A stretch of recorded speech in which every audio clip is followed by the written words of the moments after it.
Well, good morning, Get Wrecked for Recovery crew. So it's day 104 of the Redeeming Eden Cycle Tour. RECT, Get Wrecked for Recovery.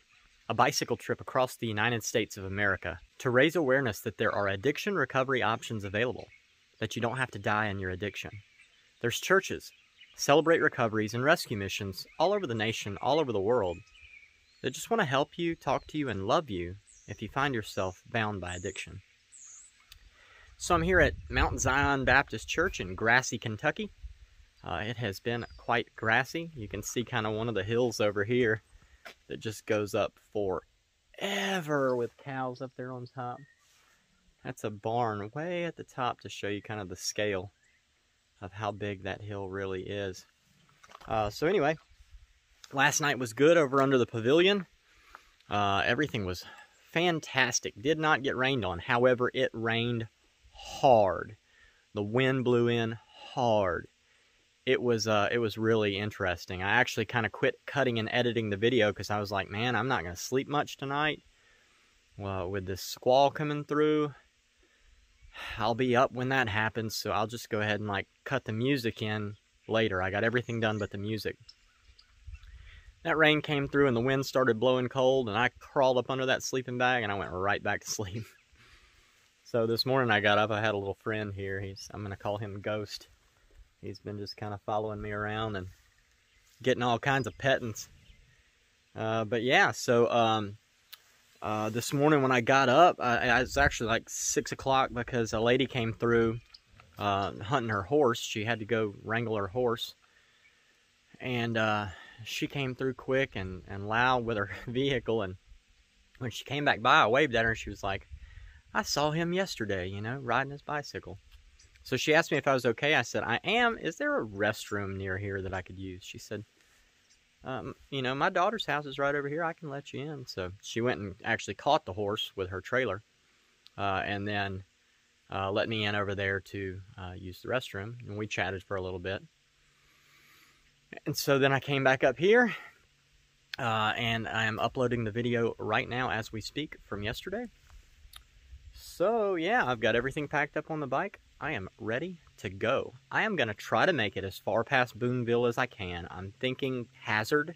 Hazard would be 45 miles from Boonville, and you know, I'm 10 miles out from Boonville still. So I mean, we're talking a 55-mile day with another mountain range to cross. It's not going to happen. But it's my goal. You know, I have to set a goal each day, or else I'll just fall behind, and I don't want to do that. So anyway, yeah, so thankful again for this jacket. Oh my goodness. It is cold this morning. It's like 48 degrees, but humid 48, so it's cold. But I feel good. I'm nice and warm. I've had a little pup chasing me around, and now he's chasing mosquito bugs. So anyway, yeah, I am going to let this video finish uploading with the church Wi-Fi. I'm hitting the road. You guys will see more of that right about now.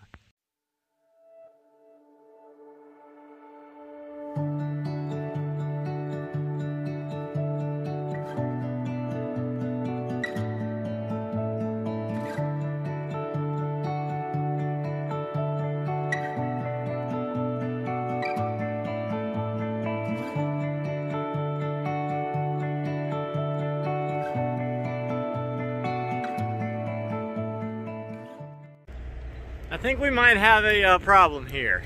This little fella wants to follow me. A lot of dogs, by the way, everywhere, but the one that's tagging along, he's in for about 700 miles on a plane trip if we keep this up, so don't really know how this is gonna work out. Really cool dog, but he's got to turn around. There's nothing I can do to make him either. He just keeps following me.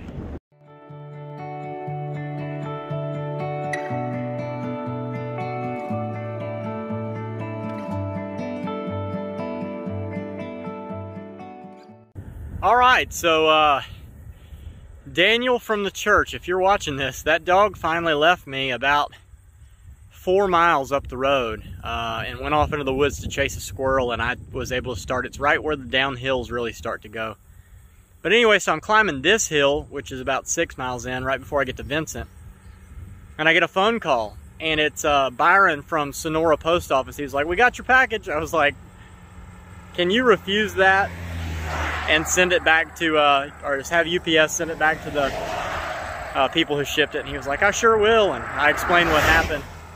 But yeah, really, that was way late. I mean, Sonora, how many days ago was that? Anyway, I'm gonna keep on making progress. You'll see more of that right about now.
Hi.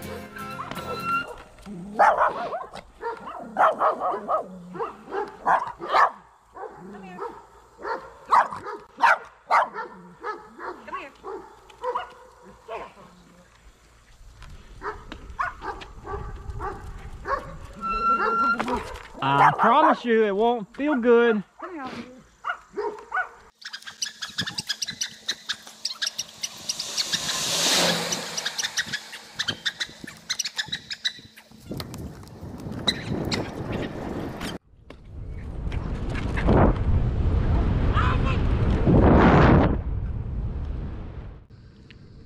So after the last hill I just climbed, I think I'm gonna scale back my mileage each day. I don't want to overextend myself.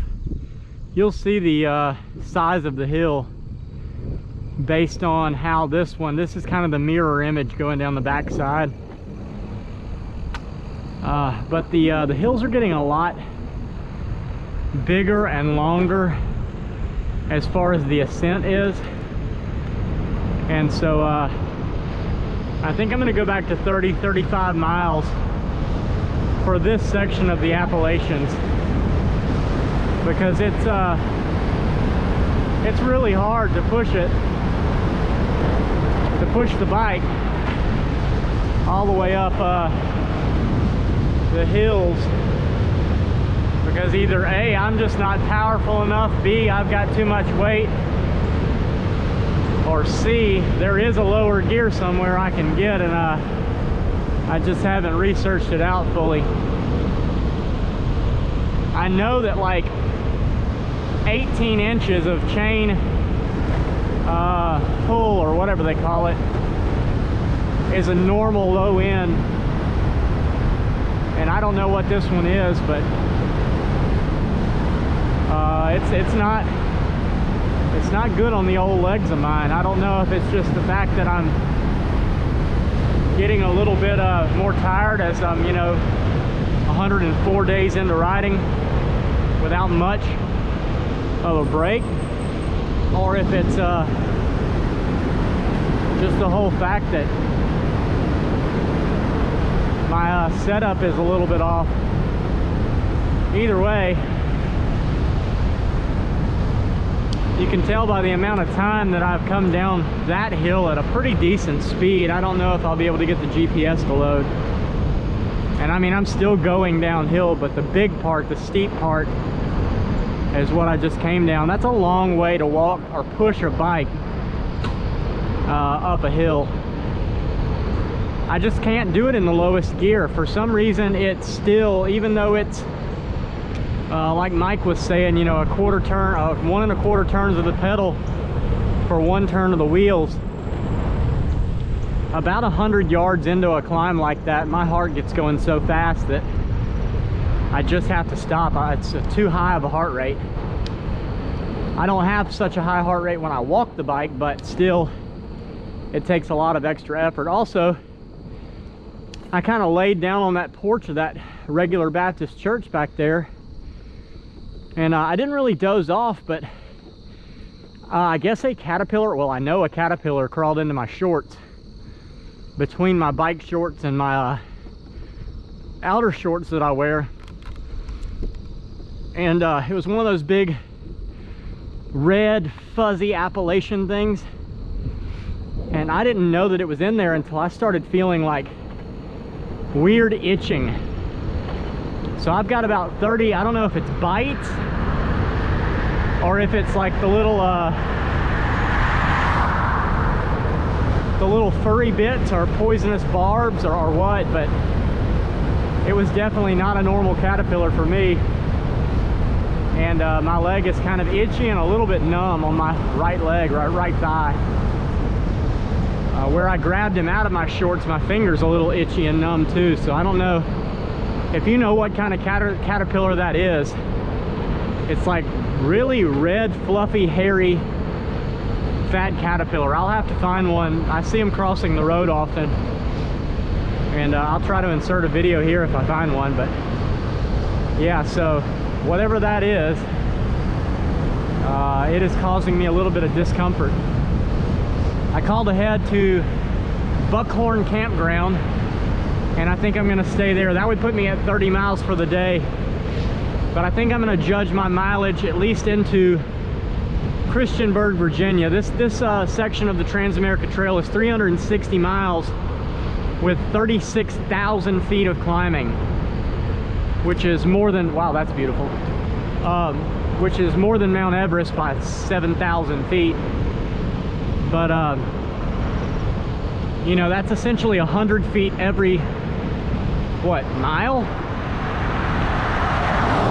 that I'm having to ascend in this portion of the Appalachians. That's ridiculous. That's the most that I've climbed at any point. Not even the Rockies, and some of those sections were quite that treacherous as far as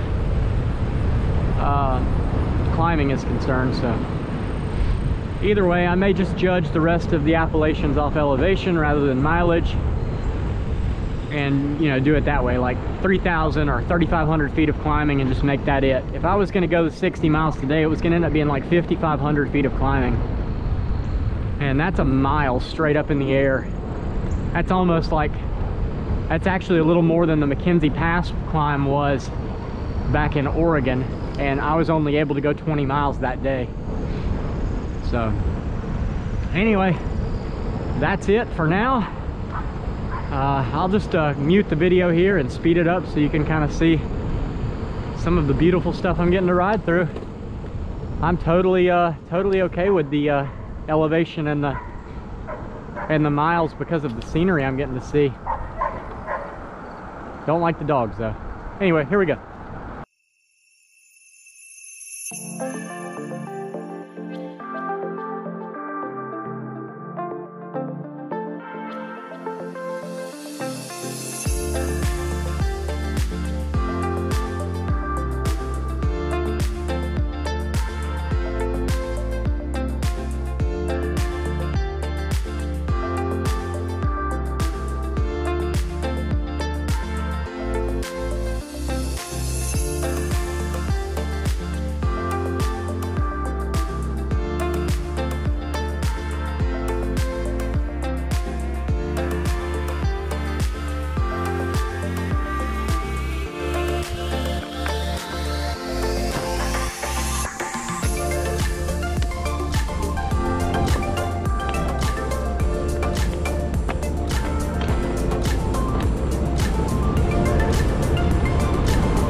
Forehead is getting freezing cold. Like it's giving me a brain freeze headache. But it's beautiful.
Alright, so I made it to Buckhorn Lake Campground. It was steeper than I like to pay for a campsite. It was $24, but it's a full electrical site. They don't have any bicycle camping sites. But it's on Buckhorn Lake, which is on a reservoir held up by a dam. I don't even know. Yeah, you can kind of see it. The green grass up there is where the dam is.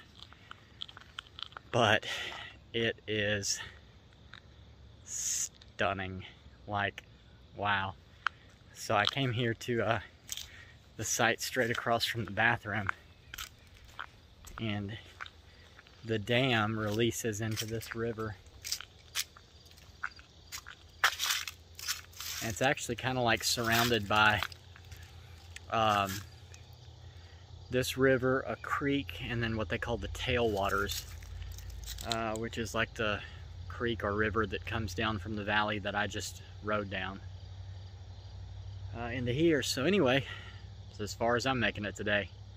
6 o'clock, it's cold. Like, I mean, it's not cold enough to put on a bunch of clothes. I think I've just got, you know, my jacket on, my little jacket I bought up in Kremling, Colorado.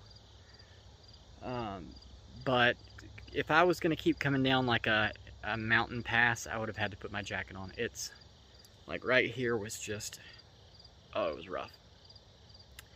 Anyway, so that's it for the video for the day. Good news, if you're riding the Trans-America Trail, this campground has 5 bars of 4G if you have Verizon, which is really cool. Stopped and got a hamburger up here at the store. I'm going to eat that shortly. And then it looks like they have camp fuel too, so I'm going to get that tomorrow morning after I make my coffee. I was able to stop by Family Dollar earlier in Boonville and get more instant coffee packets. So anyway, that's it for the day. If you know anyone who's passed away from addiction in any form or fashion, please drop their name in the comments or find me on Facebook, Adam Lineberry, Mobile, Alabama, and I would love to ride for your person and celebrate their life with you for a day. If you know anyone who is actively addicted, share this with them. I don't want to see anybody else die from addiction. And let's use YouTube as a tool that we might be able to save a life. If you know anybody who is in recovery, share this with them. We're all in it together, and I need the recovery community's prayers and support as much as I pray for and support the recovery community. And last but not least, don't forget Redeeming Eden is a non-profit ministry through International Gospel Outreach. I'll leave a donation link in the description. Just click the down arrow and you can find it. You can go their website, my bio on their website, and you can donate one time, you can donate monthly. It's whatever the Lord puts on your heart. But do know that any funds left over from the Redeeming Eden Cycle Tour will go to building Redeeming Eden, the Garden Rehab. Yeah, thank you so much for your prayers. Thank you for your support. Thank you for praying for me while riding each day. It was neat. Matt Ramirez sent me a Facebook message earlier, and he was like, when did John give you that donation yesterday? And it was about noonish, I guess. And so Matt said that he was actually praying specifically at 10 o'clock Mountain Time, which is noon Eastern, for God to make a way for me to have another cycle for the next tours. I want to do 48 states unless God steps in and provides a rehab before that some other way. But so, you know, 48 states is the goal. And so I may auction off Bella Alfredo. I was telling him, I was like, I may just hang that one up and, you know, have it as a trophy, but there's really no reason to keep it. You know, there's nothing that we can keep here anyway. He said, you may want to auction it off to, you know, the viewers and see if that helps buy your next bike. So that may be in the works too. I'm going to pray about that. It's neat to be on a bicycle that's gone from the Pacific to the Atlantic, and I'm not sure I want to get rid of it. I may want to leave it to my kids. I don't know. We'll figure it out. But yeah, thanks for subscribing to the channel. Thanks for, you know, liking the videos on YouTube, for commenting on the videos on YouTube, for sharing the videos on your social media platforms. That's so much help. It's going to go a long way. Hopefully I'll be able to use the YouTube revenue when I'm able to monetize the account to help fund the rehab. And so yeah, all those things definitely help, you know, mainly with hopefully someone seeing something that shakes them and makes them want to get out of the addiction that they're stuck in. So with all that being said, from here at Buckhorn Lake in Buckhorn City, Buckhorn Village, Kentucky, I love you guys. Jesus loves you. I'll see you later. Have a good night.